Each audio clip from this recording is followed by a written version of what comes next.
So today I've got another great vintage baseball comic book to show you guys.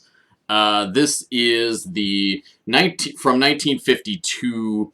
This is the thrilling true story of the baseball giants.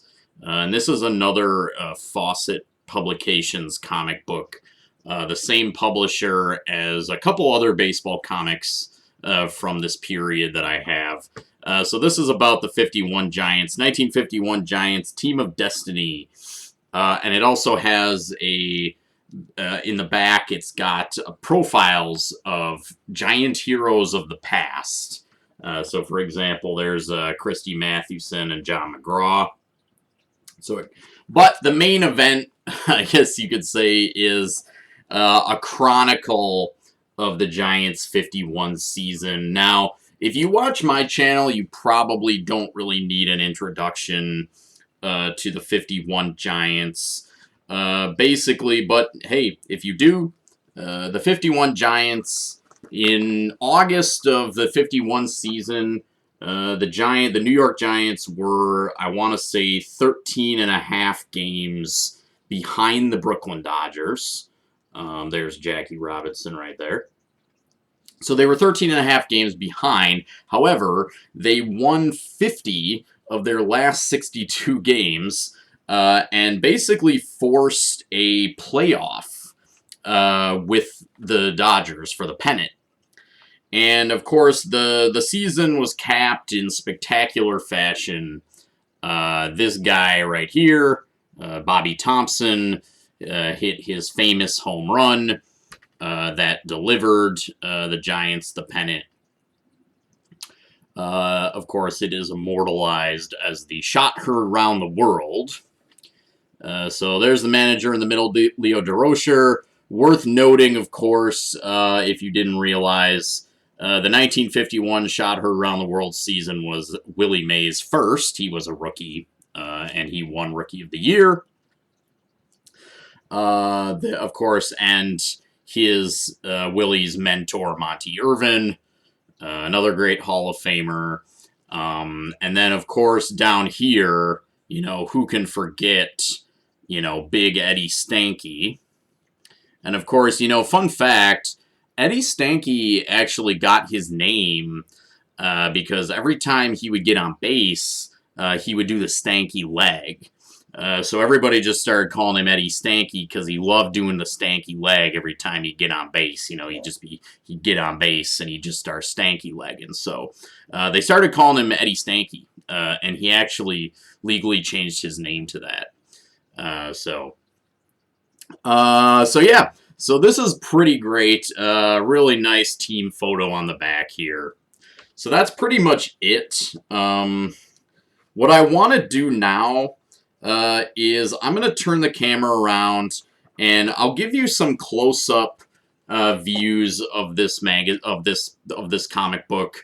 And what I want to do is I want to read an excerpt from a wonderful novella by the great American novelist Don DeLillo, who wrote believe it or not, he wrote a novella basically about the shot heard around the world game.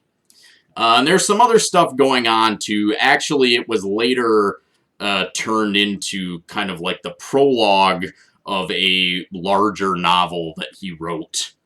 But he originally published it, and I believe in Harper's Magazine, and it just as a kind of a standalone novella. So it dramatizes the shot heard around the world. Please note that this is not sports writing. It is a fictionalized account from a novelist. But it is absolutely fabulous. So I hope you enjoy it. I'm not going to read the entire thing, the entire novella, and while I do my reading, I am going to cut some things out. So basically, like, some of the stuff maybe is not of interest. There are other plot elements or elements to the story that you might not be immediately interested in. So I'm going to do my best to kind of like trim the fat with my reading and stuff like that. So Okay, so I'm going to turn the camera around and I'm going to read a little bit from this novella. And I hope you enjoy it. This is kind of, I don't know if you just want this to be background noise or, or what, but I will show some of the images from the comic book as well, so. Russ Hodges says, Bronca throws. Not a good pitch to hit, up and in, but Thompson swings and tomahawks the ball and everybody watches. Russ says, there's a long drive. His voice has a burst in it, a charge of expectation. He says, it's gonna be. There's a pause all around him. Pafko racing toward the left field corner. He says, I believe. Pafko at the wall. Then he's looking up. People thinking, where's the ball? The scant delay, the stay in time that lasts a hair's breadth. And Cotter standing in section 35 watching the ball come in his direction. He feels his body turn to smoke. He loses sight of the ball when it climbs above the overhang, and he thinks it will land in the upper deck. But before he can smile or shout or bash his neighbor on the arm, before the moment can overwhelm him, the ball appears again, stitches visibly spinning. That's how near it hits, banging at an angle off a pillar, hands flashing everywhere. Russ feels the crowd around him, a shudder passing through the stands, and then he is shouting into the mic, and there is a surge of color and motion, and a crash that occurs upwards, stadium-wide, hands and faces and shirts, bands of rippling men, and he is outright shouting. His voice has a power he thought long gone. It may lift the top of his head like a cartoon rocket. He says, the Giants win the pennant. A topspin line drive. He tomahawked the pitch and the ball had topspin and dipped into the lower deck, and there is Pafko at the 315 sign looking straight up with his right arm braced at the wall and a spade of paper coming down. He says, the Giants win the pennant. Yes, the voice is excessive with a little tickle of hysteria in the upper register, but is mainly wham and womp. He sees Thompson capering around first. The hat of the first base coach has flung his hat straight up. He went for a chin-high pitch and cold-cocked it good. The ball started up high and then sank, missing the facade of the upper deck and dipping into the seats below. Pulled in, swallowed up, and the Dodger players stand looking, already separated from the event, staring flat into the shadows between the decks. He says, the Giants win the pennant. The crew is whooping. They are answering the roof bangers by beating on the walls and ceilings of the booth. People climbing the dugout roofs and the crowd shaking in its own noise. Bronca on the mound in his tormented slouch. He came with a fastball up, a pitch that's tailing in, and the guy's supposed to take it for a ball.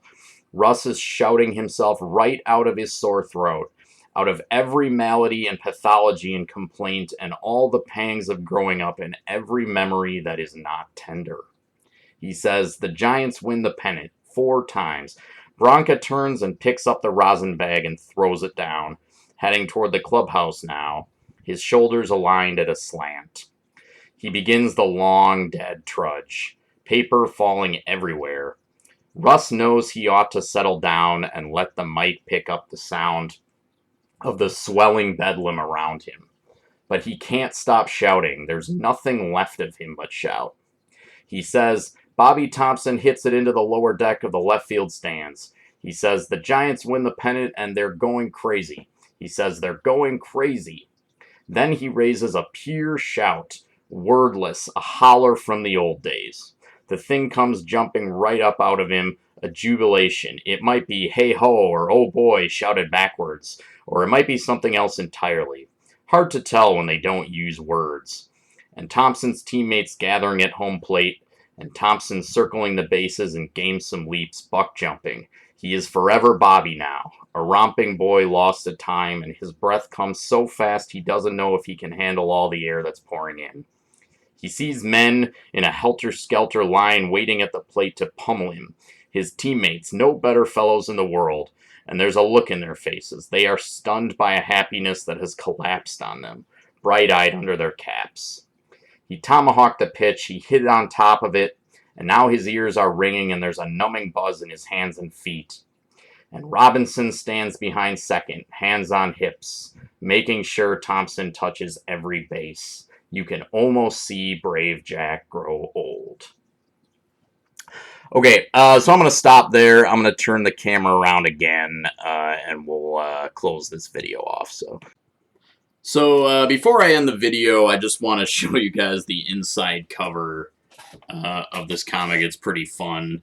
It basically, it's a giant, like a literal giant, fighting a Dodger, quote unquote, who is portrayed as this kind of a hobo tramp character, of course.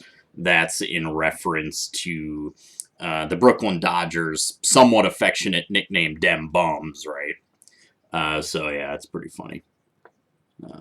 Okay, well, that's all, guys, as always. Thanks for watching. Peace. See you next time.